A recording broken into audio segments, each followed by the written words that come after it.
Last week మార్కెట్‌లో కేవలం 4 trading సెషన్సే జరిగినాయి. బికాజ్ ఫ్రైడే వచ్చేసరికి హాలిడే చూసాం. Friday, Saturday, Sunday 3 days updates మనం మాట్లాడుకోవాలి. మండే మార్కెట్ గురించి కొన్ని ఇంపార్టెంట్ అప్డేట్స్ కూడా తీసుకోవాలి. మీ అందరికీ తెలుసు గత ఆల్మోస్ట్ ఒక 58-59 డేస్ నుంచి వార్ అనేది కంటిన్యూ అవుతుంది.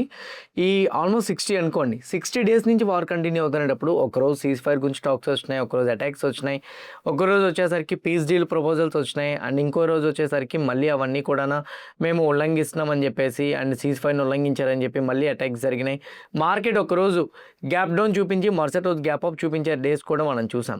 ఎగ్జాక్ట్లీ థర్స్డే మన మార్కెట్ క్లోజ్ అయిపోయిన తర్వాత గిఫ్ట్ నిఫ్టీ ఏమో 250 పాయింట్ల గ్యాప్ అప్ ఓపెనింగ్ చూపించింది. వార్ పరంగా కొన్ని పాజిటివ్ అప్డేట్స్ వచ్చినాయి. కానీ సాటర్డే ఇప్పుడు నేను రికార్డ్ చేసిన టైంకి అయితే మాత్రం కరెంట్లీ వార్ పరంగా మళ్ళీ నెగిటివ్ అప్డేట్స్ రావడం స్టార్ట్ అవుతున్నాయి. మేబీ దీనివల్ల మార్కెట్స్లో ఏమైనా కానీ మండేకి మేబీ నెగిటివ్ సిచ్యువేషన్స్ ఏమైనా జరగచ్చా. ఇరాన్ డైరెక్ట్ స్టేట్మెంట్ ఇస్తుంది యుద్ధం మళ్ళీ మొదలు పెడతామని చెప్పి. యుద్ధం మళ్ళీ మొదలు పెడుతున్నామనంటే ఆబ్వియస్లీ క్రూడ్ మళ్ళీ స్పైక్ అవుతుంది.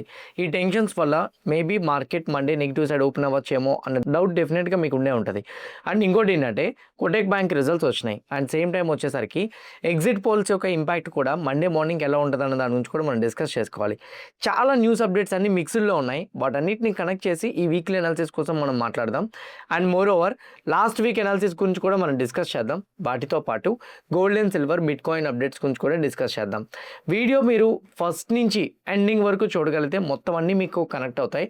ఎవ్రీథింగ్ కూడా మీకు హెల్ప్ అవుతుంది. వీడియో చూస్తునేటప్పుడు ఏ పాయింట్ ఆఫ్ ఫీల్ అయినా కానీ నేను మా టీం మీకు ఎఫర్ట్స్ పెట్టామో అని అనిపిస్తే డెఫినెట్గా వీడియోని లైక్ చేయండి. ఛానల్ ఇంకా సబ్స్క్రైబ్ చేసుకోకుండా వీడియో చూస్తూ ఉంటే ఛానల్ కూడా సబ్స్క్రైబ్ చేసుకోండి. ఇదే వీడియో మీ ఫ్రెండ్స్ ఆర్ మీ రిలేటివ్ షేర్ చేస్తే హెల్ప్ అవుతుంది అనుకుంటే వాళ్ళు కూడా షేర్ చేయండి. నా without any delay let's get into our weekly market report. Now team, so ఎప్పుడు కూడా మీ అందరికీ తెలుసు వీక్లీ అనాలిసిస్ స్టార్ట్ చేసే ముందు పాస్ట్ వీక్ పెర్ఫార్మెన్స్ గురించి మనం మాట్లాడతామని. లాస్ట్ వీక్ పెర్ఫార్మెన్స్ మాట్లాడడానికి 2 కారణాలు ఉంటాయండి. Let's say example, last week markets crash అయినాయి అనుకోండి. ఈ వీక్ రికవరీ అవుతాయేమో అని చిన్న ఎక్స్పెక్టేషన్ ఉంటుంది కదా. క్రాష్ అవడానికి కారణాలు ఏంటి అనేది మనం చూసుకుంటాం.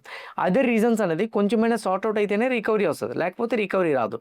సో అందువల్ల లాస్ట్ వీక్ ఏవైనా న్యూస్ అప్డేట్స్ వల్ల మార్కెట్ రియాక్ట్ అయిందా, సో అదే న్యూస్ అప్డేట్ మళ్ళీ ఈ వీక్ మార్కెట్స్ని ఇంపాక్ట్ చేస్తుందా, లేదా లాస్ట్ వీక్ ఏదైనా ఇంపార్టెంట్ క్రూషియల్ సపోర్ట్ లెవెల్స్ ఏమైనా బ్రేక్ అయినాయా, లేదా రెసిస్టెన్స్ లెవెల్స్ బ్రేక్ అయినాయా, సో దానివల్ల ఈ వీక్ మేబీ ఇంపాక్ట్ ఏమైనా మనం చూడగలుగుతామా. ఇవి బేసిక్గా మనం లాస్ట్ వీక్ నుంచి ఈ వీక్ కంపేర్ చేసుకొని చూస్తూ ఉంటాం అనమాట. ఎగ్జాక్ట్లీ ఇప్పుడు నేను మీకు ఏదైతే చెప్తున్నానో ఇప్పుడు ప్రెజెంట్ రైట్నో మనం మాట్లాడుకోబోతుంది కూడా పాస్ట్ వీక్ పెర్ఫార్మెన్సే. అదే ఫస్ట్ మాట్లాడదాం. సో లాస్ట్ వీక్ ఏం జరిగిందనే దాని గురించి చూసుకుంటే ఓన్లీ 4 ట్రేడింగ్ సెషన్సే జరిగినాయి.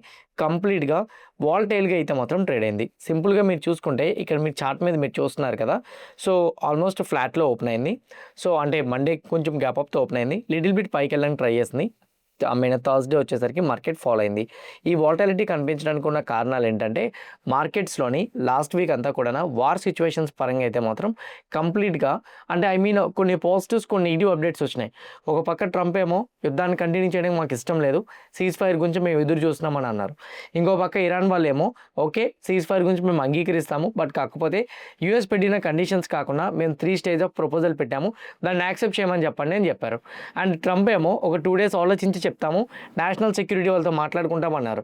థర్డ్ డే వచ్చరికి ఏం చెప్పారు, మాకు ఇది ఇష్టం లేదు, నేను దీన్ని అంగీకరించట్లేదు అని చెప్పారు. దాని తర్వాత ట్రంప్ ఏం చెప్పారు, ఎప్పటికైనా కానీ ఇరాన్ షిప్స్ని వెళ్ళకుండా బ్లాక్ చేస్తాము, ఇరాన్ మీద ఎకనామిక్ పరంగా ప్రెజర్ని తీసుకొస్తాం, ఆ తర్వాత ఏం జరుగుతుంది అనేది మేము చూస్తాము, సో అప్పుడు మేము మాట్లాడుకుంటామని చెప్పి క్లియర్ కట్గా ట్రంప్ అయితే మాత్రం ఇరాన్ షిప్స్ని వెళ్లకుండా చూసుకుంటామని చెప్పి క్లారిటీగా వార్నింగ్ ఇచ్చేశారు. ఇరాన్ వాళ్ళు ఇదే కానీ కంటిన్యూ చేస్తే మా పేషెన్స్ని మీరు టెస్ట్ చేస్తున్నట్టే, పేషెన్స్ కూడా కొన్ని అద్దులు ఉంటాయి అండ్ వాటిని కానీ మీరు క్రాస్ చేస్తే మాత్రం మా మిలిటరీ యాక్షన్స్ని మళ్ళీ మీరు చూడబోతారని ఇరాన్ వార్నింగ్ ఇచ్చింది. ఈ వార్నింగ్స్ ఇచ్చుకోవడాలు అండ్ సేమ్ టైం వచ్చేసరికి స్ట్రైట్ ఆఫ్ హార్మోజ్ని ఎప్పటికీ మేము ఓపెన్ చేయమని ఇరాన్ చెప్పడాలు, స్ట్రైట్ ఆఫ్ హార్మోజ్ నుంచి ఏ షిప్ వెళ్ళినా కానీ ఇరాన్కి డబ్బులు పే చేస్తే ఆ షిప్ని మేము కూల్ చేస్తామని యూఎస్ చెప్పడాలు, ఈ యొక్క అన్సర్టెనిటీ మార్కెట్లో కంటిన్యూ అవడంతో మనం లాస్ట్ వీక్ కంప్లీట్గా వాల్టైల్ మూమెంటం చూసాం. కానీ మోస్ట్ పాజిటివ్ పాయింట్ ఏంటో తెలుసా, లాస్ట్ వీక్ వచ్చిన వాల్టైల్ మూమెంటం ఎక్కడ కూడా ఇంపార్టెంట్ సపోర్ట్ లెవెల్స్ని బ్రేక్ చేయలేకపోయింది. ఎందుకంటే ఎక్కడైతే మనకి బీరిష్ ట్రెండ్ నిఫ్టీ 50లో స్టార్ట్ అయిందో ఆ బీరిష్ ట్రెండ్ వచ్చేసరికి ఆ ఫాల్ అనేది కంటిన్యూ అవుతుందనే పాయింట్ ఆఫ్ వ్యూ మనం అనుకునేసరికి ఫాల్ కంటిన్యూ అవ్వకుండా ఇంపార్టెంట్ సపోర్ట్ లెవెల్ వల్ల ప్రొటెక్ట్ చేయబడింది. సో అందువల్ల నిఫ్టీలో మేజర్ కరెక్షన్ అయితే మాత్రం మనం రాకుండా చూడగలిగామన్నమాట. ఇది ఒక పక్క మనం పాజిటివ్గా ఎక్స్పెక్ట్ చేయొచ్చు. అందుకే నిఫ్టీ 50లో మేజర్గా కరెక్షన్ అయితే మాత్రం రాలేదు. సో ఇది ఫస్ట్ పాజిటివ్ పాయింట్ మన మార్కెట్స్కి మనం చెక్ చేసుకుంటే. అంటే క్రూషియల్ సపోర్ట్ లెవెల్స్ బ్రేక్ అవ్వకపోవడం. రెండో పక్క ఇంకోటి ఏంటి అంటే మన మార్కెట్లో ఏదర్ క్రాష్ అవుతున్నట్టు ఏ సిగ్నల్స్ కూడా రాలే. విక్స్ 20 అబోవ్ రాలేదు. And mid and small caps hardly 1.5 to 2% కన్నా ఎక్కువ ఫాలో అవ్వలే 1 వీక్ మొత్తానికి కూడా. సో మిడ్ అండ్ స్మాల్ క్యాప్స్లో మేజర్ ఫాల్స్ కనిపించలే. వెయిటెడ్ స్టాక్స్లో ఫాల్ రాలేదు. క్రూషియల్ సపోర్ట్ లెవెల్స్ ఎలానో బ్రేక్ అవ్వాలన్నట్టు మనకు కనపడుతున్నాయి. బేస్డ్ ఆన్ క్యాండిల్ స్టిక్ ప్యాటర్న్స్లో కూడా వాలటాలిటీనే మార్కెట్లో కనపడుతుంది కదా తప్ప మేజర్ ఫాల్ అనేది రాలేదు. ఇంకోటి ఎగ్జిట్ పోల్ రిజల్ట్స్ వచ్చినాయి. మనకి థర్స్డే మన మార్కెట్ మూవ్ అవుతున్న టైంకి ఎగ్జిట్ పోల్ రిజల్ట్స్ వచ్చినాయి. ఎగ్జిట్ పోల్ రిజల్ట్స్లోని బీజేపీ కొంచెం ఫేవరబుల్గానే వచ్చినాయి. కానీ రిజల్ట్స్ ఏమవుతాయి అనేది మే 4నే మనకు తెలుస్తుంది. అంటే మండే మార్నింగ్కి మనకి ఒక క్లారిటీ వచ్చేస్తుంది. మండే ఆల్మోస్ట్ 10 o'clock ఒక క్లారిటీ అనేది వచ్చేస్తుంది. సో కరెంట్లీ అయితే మాత్రం లాస్ట్ వీక్ అయితే మాత్రం మార్కెట్స్లో ఏ బిగ్ ఫాల్ అయితే రాలేదు, అలానే బిగ్ రైజ్ అయితే రాలేదు. వాలటైల్గా మాత్రం మార్కెట్లో ఉంది. మరి థర్స్డే మన మార్కెట్ క్లోజ్ అయిపోయిన తర్వాత Thursday night US markets open అయినాయి, Friday night US markets open అయినాయి. ఈ 2 రోజులు యూఎస్ మార్కెట్స్ ఎలా ట్రేడ్ అయినాయి అనే దాని గురించి మనం తెలుసుకోవాలి కదా. వాటి గురించి ఫస్ట్ మాట్లాడదాం. గ్లోబల్ మార్కెట్ అప్డేట్స్ పరంగా మాట్లాడుకుంటే ఇక్కడ మీరు క్లియర్గా చూడండి. గ్లోబల్ మార్కెట్స్ అప్డేట్స్ పరంగా ఫస్ట్ డే అయితే మాత్రం అంటే థర్స్డే నైట్ అయితే మాత్రం డౌ జోన్స్ అండ్ నాస్డాక్ రెండు కూడా న్యూట్రల్ విత్ పాజిటివ్గా క్లోజ్ అవ్వగలిగాయి. ఫ్రైడే అయితే మాత్రం డౌ జోన్స్ ఏమో 200 పాయింట్స్ నెగిటివ్లో క్లోజ్ అయింది, నాస్డాక్ 208 పాయింట్స్ పాజిటివ్లో క్లోజ్ అయింది. యూరోపియన్ మార్కెట్స్ అన్ని కూడా పాజిటివ్గానే క్లోజ్ అయినాయి. ఏషియన్ మార్కెట్స్ మిక్స్డ్లో క్లోజ్ అయినాయి. ఓవరాల్గా చూసుకుంటే global markets flat with positive momentum కనిపించింది. 2 రోజులు కలిపి చూసుకుంటే యూఎస్ మార్కెట్స్ కొంచెం పాజిటివ్ సైడ్ మూమెంటం ఇచ్చినట్టే కన్ఫర్మేషన్ వచ్చింది. దానివల్ల గిఫ్ట్ నిఫ్టీ 24,265 దగ్గర క్లోజ్ అయింది. మనకి థర్స్డే ఆఫ్టర్నూన్ 3:30కి నిఫ్టీ 50 క్లోజ్ అయింది 24,000. ఇప్పుడేమో 24,265, 265 పాయింట్లు గ్యాప్ అప్ ఓపెనింగ్ చూపించింది. దానికి ఒక కారణం కూడా ఉంది. ఇరాన్ వాళ్ళు సెపరేట్గా ఒక ప్రపోజల్ని తీసుకొచ్చారు, మళ్ళీ సెపరేట్గా. ఓకే, ఈ యుద్ధాన్ని ఎండ్ చేయడానికి ఒక ప్రపోజల్కి వద్దామని ఇరాన్ వాళ్ళు ముందుకు వచ్చారు. ట్రంప్ కూడా ఒక స్టేట్మెంట్ చేశారు, ఈ యుద్ధాన్ని కొనసాగించడానికి నాకు ఇష్టం లేదు, ఎప్పటికైనా ఎండ్ చేయాలని అనుకుంటున్నాను. తొందరలో ఇరాన్ కన్నా ముందు మేమే ఎండ్ చేస్తాం. ఇరాన్కి కంటిన్యూ చేసే క్యాపబిలిటీ కూడా లేదు. సో యుద్ధాన్ని కంటిన్యూ అవడానికి అయితే మాత్రం చాలా తక్కువ ఛాన్సెస్ అని ట్రంప్ ఇంకో పక్క స్టేట్మెంట్లు కూడా చేశారు. ఎప్పుడైతే ఆ స్టేట్మెంట్స్ చేశారో క్రూడ్ ఆయిల్ ఇక్కడ మీరు క్లియర్గా చూడండి, బ్రెంట్ ఆయిల్ 5% డిప్ అయింది. క్రూడ్ ఆయిల్ WTI అయితే మాత్రం 3% డిప్ అయింది. దీనివల్ల క్రూడ్ ఆయిల్ తగ్గడంతో గోల్డ్ అండ్ సిల్వర్లో పాజిటివ్ మూమెంటం కనిపించింది. గోల్డ్ ఏమో 0.32% హయ్యర్ సైడ్ క్లోజ్ అయినట్టు కనపడితే, సిల్వర్ ఏమో 3.2% పాజిటివ్ సైడ్ అయితే మాత్రం క్లోజ్ అయింది. ఒక పక్క gold and silver positive side వెళ్ళింది, క్రూడ్ డిక్లైన్ అయింది. Global markets positive side momentum చూడగలిగినాయి. దానికి కారణం ఏంటి? ఆ 2 రోజుల్లో కూడా వార్ సిచ్యువేషన్స్ కొంచెం సెటిల్ అవుతున్నట్టు కనిపించడం వల్ల అలా కనిపించింది. ఫ్రైడే యూఎస్ మార్కెట్స్ క్లోజ్ అయిపోయిన తర్వాత కొన్ని అప్డేట్స్ వచ్చినాయి. వాటి గురించి 1 by 1 మనం మాట్లాడదాం. ఫస్ట్ అప్డేట్ ఏంటో తెలుసా? ఇరాన్ వాళ్ళు అయితే మాత్రం ఒక వార్నింగ్ ఇచ్చారు. అదేంటంటే తొందరలో యుద్ధాన్ని మళ్ళీ యుఎస్ ఇజ్రాయెల్ వాళ్ళు ఇద్దరూ కలిపి మా మీద యుద్ధానికి రావడానికి ప్రయత్నిస్తున్నారు. అలాంటి యుద్ధమే కానీ జరిగితే, అంటే అట్లాంటి యుద్ధమే కానీ మళ్ళీ మొదలైతే మాత్రం మేము ఈసారి ఊరుకునే లేదు అనేటట్టు ఇరాన్ వాళ్ళు వార్నింగ్ కూడా ఇచ్చారు. ఓకే, మేము రెడీగానే ఉన్నాం, మా సైడ్ నుంచి ఏదైనా కానీ చేయడానికి రెడీగా ఉన్నాం, మా మిసైల్స్ రెడీగా ఉన్నాయి, మా మిలిటెంట్స్ రెడీగా ఉన్నాయి, మా వెపన్స్ రెడీగా ఉన్నాయి, మా డ్రోన్స్ రెడీగా ఉన్నాయి అని చెప్పి ఇరాన్ వాళ్ళు ఒక మెసేజ్ ఇచ్చారు. ఇది ఎప్పుడు ఇచ్చారు? ఈరోజు ఆఫ్టర్నూన్ ఆల్మోస్ట్ టైంలో అయితే మాత్రం ఇచ్చారు. దాని తర్వాత ట్రంప్ కూడా కొన్ని అనౌన్స్మెంట్స్ చేశారు. ఏంటంటే ఫైనల్గా ఒకటే చెప్తున్నాను, గ్లోబల్ పరంగా మొత్తం ఎనర్జీ క్రైసిస్ని స్టాప్ చేయాలంటే ఇరాన్ని భయపెట్టాలి. ఇరాన్ని భయపెట్టాలంటే, అంటే నేను చెప్తున్నట్టుగా ట్రంప్ చెప్తుంది. సో ఇరాన్ని భయపెట్టాలంటే వాళ్ళ షిప్స్ని వెళ్ళకుండా ఆపాలి. వాళ్ళకి రెవెన్యూ ఆపేయాలి. ఏ ఒక్కరూ కూడా ఇరాన్కి డబ్బులు పే చేయొద్దు. ఒకవేళ చేస్తున్నట్టు నాకు తెలిస్తే మాత్రం ఈసారి శాంక్షన్స్ని విధిస్తానన్నారు. ముందు వరకు శాంక్షన్స్ని విధిస్తానని చెప్పలే, బట్ ఇప్పుడు ఫ్రెష్గా శాంక్షన్స్ని విధిస్తానన్నారు. ఇంతకుముందు యూరోప్ వాళ్ళు యుఎస్ వాళ్ళకి పెద్దగా సపోర్ట్ చేయలేదు. రండి అందరం కలిపి పోరాడదాము, ఇరాన్ని మనం ఎదిరిద్దామని అంటే యూరోప్ వాళ్ళు ఇది నీ పర్సనల్ ఇష్యూ, మేమెందుకు రావడం అనేటట్టు మాట్లాడారు. ఇంకోటి ఏంటంటే వీళ్ళిద్దరూ బైలేటరల్ అగ్రిమెంట్ తోటి 15% ట్రేడ్ డీల్ మాట్లాడుకున్నారు. దానికి ట్రంప్ కోపం వచ్చి 25% ట్రేడ్ డీల్కి పెంచేశారు. అండ్ 25% ట్రంప్ ట్రేడ్ డీల్ ఏదైతే ఇంక్రీజ్ చేస్తారో యూరోపియన్ కంట్రీస్ మీద, ఇది మన ఇండియన్ ఆటో రిలేటెడ్ కంపెనీస్, ఎందుకంటే మన ఇండియాలో auto components, auto sector stocks like మేజర్గా టాటా మోటార్స్ యూరోప్లో ఎక్కువగా బిజినెస్ చేస్తుంది. యూరోప్లో బిజినెస్ అంటే యూరోప్లో మ్యానుఫ్యాక్చరింగ్ చేసుకొని యూఎస్కి వెళ్ళి సెల్ చేస్తుంటుంది యూరోప్ సైడ్ నుంచి. దీనికి మేబీ టాటా మోటార్స్ మేబీ నెగిటివ్గా రియాక్ట్ అయ్యే అవకాశాలు కూడా ఉన్నాయి.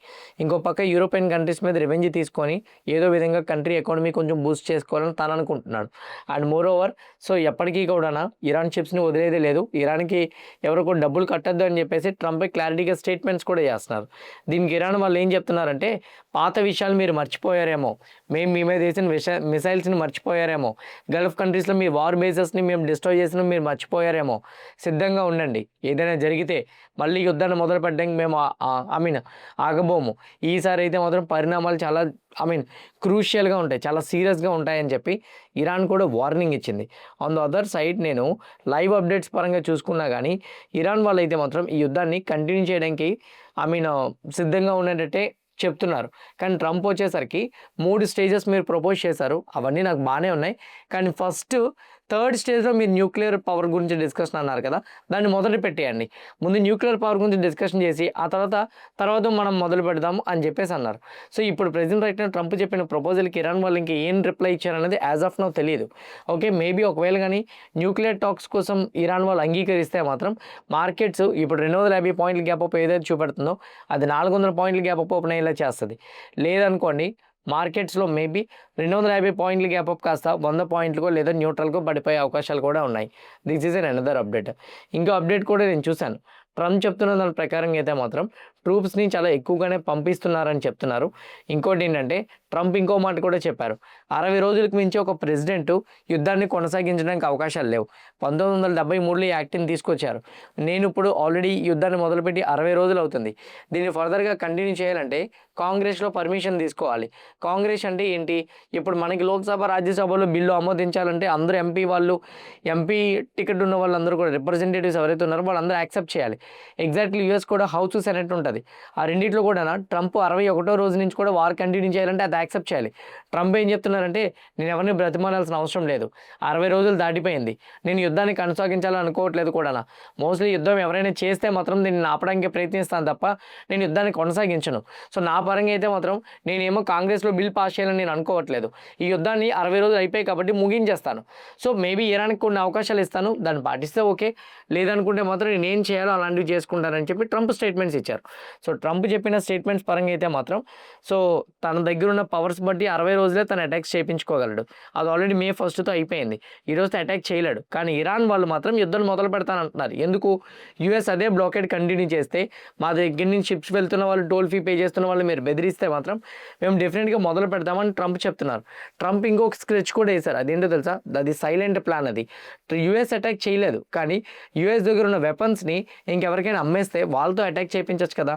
యూఎస్ దగ్గర ఉన్న వెపన్స్ అన్ని ఖతార్కి, సౌదీ అరేబియాకి, దుబాయ్కి, ఇజ్రాయెల్ వాళ్ళకి అందరికీ కూడా సేల్ చేస్తున్నారు.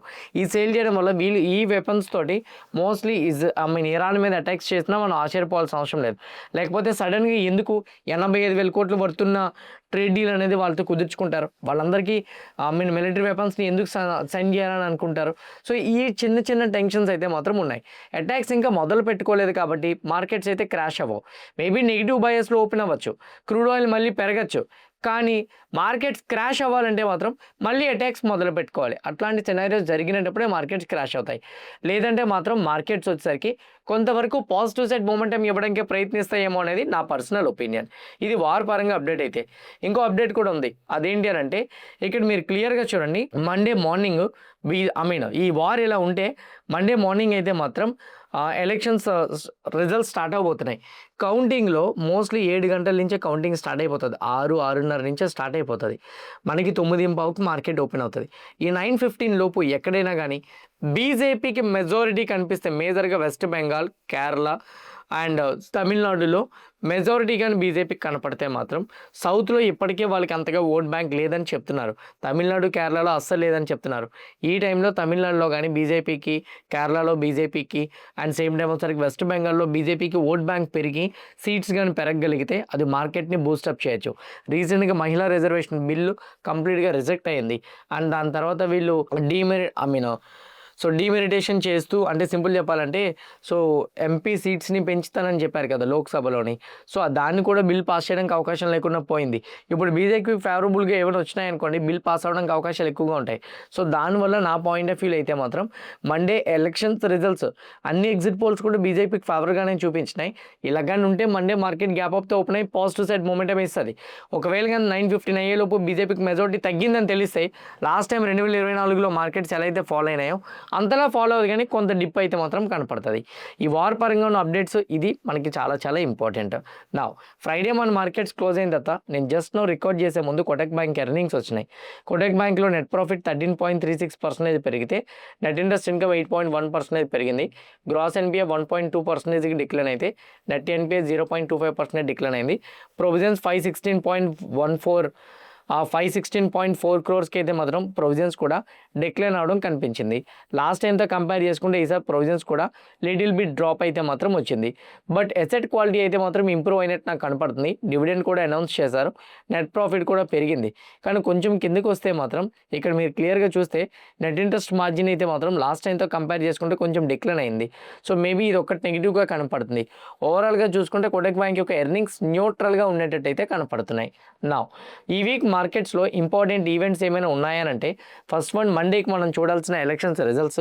అదే రోజు మండే ఈవినింగ్కి BHEL, Ambuja cement, Petronet LNG, Manappuram finance, Ather energy లాంటి నెంబర్స్ అయితే రిలీజ్ అవబోతున్నాయి. అండ్ ట్యూస్డేకి వచ్చేసరికి L&T, Mahindra and Mahindra, Hero motor corporation, Marico, SRF, Coforge, united breweries యొక్క నెంబర్స్ రిలీజ్ అవబోతున్నాయి. US జాబ్ ఓపెనింగ్ డేటా కూడా రాబోతుంది. వెన్స్డే అయితే మాత్రం Bajaj auto, Polycab, Godrej consumer products, Paytm, Radico Khaitan లాంటి కంపెనీస్ యొక్క ఎర్నింగ్స్ అయితే రాబోతున్నాయి. అండ్ సేమ్ టైం థర్స్డే అయితే మాత్రం BSE, Pidilite industries, Dabur India, Biocon, Thermax, Bajaj holding and investments యొక్క నెంబర్స్ రాబోతున్నాయి. Bank of Japan monetary policy minutes కూడా రాబోతుంది. అండ్ ఫ్రైడే అయితే మాత్రం మేజర్గా ABB India, bank of Baroda, MCX, Swiggy numbers అయితే రాబోతున్నాయి. అండ్ సాటర్డే వచ్చేసరికి బ్లూ డాట్ ఎక్స్ప్రెస్, డీలింక్ ఇండియా అయితే మాత్రం రాబోతుంది. మేజర్గా అయితే మాత్రం నిఫ్టీని బ్యాంక్ నిఫ్టీని ఇంపాక్ట్ చేసేవి ఏమీ లేవు.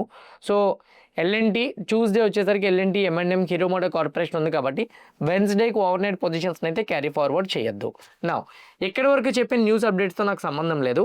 నాకు టెక్నికల్గా మార్కెట్స్ గురించి అనలైజ్ చేసి చెప్పు అండ్ నాకు అవే ఇంపార్టెంట్, నాకు న్యూస్తో సంబంధం లేదు అనుకున్న వాళ్ళకి క్లారిటీగా టెక్నికల్ అనాలిసిస్ బట్టి నేను అనలైజ్ చేసి చెప్తాను. సో నేను మీకు ఫస్ట్ నుంచి ఫెబొనాకీని పెట్టి చెప్తున్నాను, ఎందుకంటే ఫెబొనాకీ లెవెల్ అనేది ఇలాంటి టైమ్స్లో చాలా బాగా వర్కౌట్ అవుతుంది. రీసెంట్ ఫాల్ నుంచి రేజ్ అయిన దాంట్లో ఫెబొనాకీ లెవెల్కి అయితే మాత్రం 38.2% లైన్ మనకి చాలా చాలా క్రూషియల్ అని చెప్పి మనం మాట్లాడుకున్నాం. ఇప్పుడు కూడా ఫెబొనాకీకి నేను అదే 38.2% లైన్ డ్రా చేసిన 23,763. సో నా పాయింట్ ఆఫ్ వ్యూలోని నేను ఆల్రెడీ డ్రా చేసి పెట్టిన చూడండి. అండ్ డిప్ అయ్యి అండ్ కరెంట్లీ నా పాయింట్ ఆఫ్ వ్యూలో అయితే మాత్రం డిప్ అయ్యి రైజ్ అయ్యి మళ్ళీ బౌన్స్ అయ్యి ఇక్కడ చూడండి డబుల్ బాటమ్ ఫామ్ అవుతుంది. ఇక్కడ నుంచి బౌన్స్ అయింది కూడా. మేబీ ఒకవేళ నిఫ్టీ బౌన్స్ అయితే మాత్రం 24,500 వరకు బౌన్స్ అవ్వచ్చు. అది కూడా బ్రేక్ అయితే ఫర్దర్గా మూమెంటం ఇస్తుంది. లేదనుకుంటే మాత్రం ఈ సపోర్ట్ లెవెల్ బ్రేక్ అవ్వలేదు కాబట్టి ఇక్కడే కన్సల్టేషన్ చూసే ప్రాబబిలిటీస్ ఎక్కువగా ఉంటాయి అనేది నా పర్సనల్ ఒపీనియన్. ఇది నిఫ్టీ 50కి. వెన్ ఇన్ కమ్స్ టు సెన్సెక్స్కి అయితే మాత్రం నేను ఫెబొనాకీ లెవెల్ పెట్టి చెక్ చేస్తునేటప్పుడు సెన్సెక్స్కి ఆల్రెడీ 38.2% లైన్ అయితే మాత్రం బ్రేక్ చేసినట్టు ఆల్మోస్ట్ కనపడుతుంది. సో 77,000 అనేది ఇంపార్టెంట్ సపోర్ట్ లెవెల్. కరెంట్లీ సెన్సెక్స్కి అయితే మాత్రం 77,000 psychological number, same time 38.2% line ఇక్కడే రేంజ్ బోన్లో ట్రేడ్ అయింది. ఇప్పుడు ఈ జోన్ బిలో కానీ వస్తే ఈ వీక్ మేబీ డౌన్ సైడ్ రావచ్చు, లేదనుకుంటే మాత్రం ఇక్కడ నుంచి పాజిటివ్ సైడ్ వెళ్ళడానికి అవకాశాలే ఎక్కువగా ఉంటాయి. ఇది సెన్సెక్స్ సైడ్ నుంచి అయితే మాత్రం update. When it comes to bank నిఫ్టీలో అట్లాంటి కైండ్ ఆఫ్ మొమెంటం ఏం కనిపించలేదు, ఎందుకంటే ఎగ్జాక్ట్లీ బ్యాంక్ నిఫ్టీ కూడా 38.2% లైన్నే మనకి బౌన్స్ బ్యాక్ చేస్తున్నట్టు ఏదైతే మాత్రం కనపడుతుంది, విచ్ ఇస్ 54,400. ఎనీథింగ్ 54,400 లెవెల్ కానీ బ్యాంక్ నిఫ్టీ బ్రేక్ అయినా డౌన్ సైడ్ కనబడుతుంది, లేకపోతే ఇక్కడ నుంచి బౌన్స్ అవడానికి అవకాశాలు ఎక్కువ ఉంటాయి అనేది నా opinion. When it comes to fin Nifty కూడా రీసెంట్ హైస్ నుంచి లోస్కి నేను క్యాలిక్యులేట్ చేసుకుంటే ఫిన్ నిఫ్టీ కూడా క్రూషియల్ సపోర్ట్ లెవెల్ ఏదైతే ఉందో 38.2% లైన్ అదైతే మాత్రం బ్రేక్ అవ్వలేదు. 25,360 ఉంది. ఎనీథింగ్ ఈ 25,360 లెవెల్ కానీ బ్రేక్ అయితే మాత్రం ఫాల్ చూడొచ్చు, లేకపోతే మాత్రం ఫాల్ చూసే ప్రాబబిలిటీస్ చాలా తక్కువ. ఇది ఫిన్ నిఫ్టీ సైడ్ అయితే మాత్రం. నా బిట్ కాయిన్ పరంగా మాట్లాడుకుంటే బిట్ కాయిన్ మళ్ళీ 78,000 దగ్గరికి మొమెంటం ఇవ్వడానికి ట్రై చేస్తుంది. గుర్తుపెట్టుకోండి, గ్లోబల్ మార్కెట్స్ పాజిటివ్ మొమెంటం కనిపించినప్పుడు బిట్ కాయిన్లో కూడా కొంచెం పాజిటివ్ సైడ్ మొమెంటం కనపడుతుంది.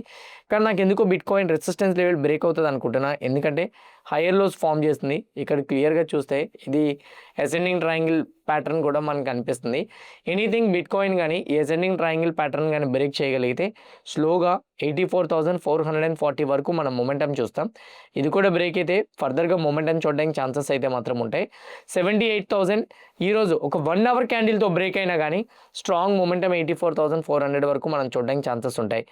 గోల్డ్ పరంగా గ్లోబల్ అన్సర్టెనిటీస్ అలానే ఉండడంతో అలానే ఇంపార్టెంట్ సపోర్ట్ లెవెల్ కూడా బ్రేక్ అవ్వడంతో రీటెస్ట్ చేసి ఫాలో అవుతుంది. గోల్డ్ పరంగా అయితే మాత్రం నా పాయింట్ ఆఫ్ వ్యూలోని ఈ యొక్క రీటెస్ట్ లెవెల్ ఏదైతే ఉందో, రీటెస్ట్ చేసి ఏదైతే కిందకి రావడానికి ప్రయత్నిస్తుందో, ఒకవేళ కానీ రీసెంట్ స్వింగ్లో కానీ బ్రేక్ అవ్వగలిగితే 4,500 లెవెల్ కానీ ఒకవేళ బ్రేక్ అవ్వగలిగితే గోల్డ్ స్లోగా 4,352 వరకు ఫాలో అయ్యే ఛాన్స్ ఉంది.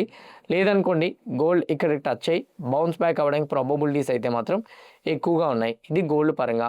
Where it comes to silver already రీటెస్ట్లోనే ఉంది. సిల్వర్ అయితే మాత్రం ప్రెజెంట్ రైట్ నౌ ఇది రీటెస్ట్ చేస్తూ పైకి వెళ్ళడానికి ట్రై చేస్తుంది. 76 లెవెల్ అబోవ్ కానీ వెళ్ళగలిగితే సిల్వర్ ఫస్ట్ 82.5 తర్వాత వచ్చేసరికి 92 వరకు చూడొచ్చు.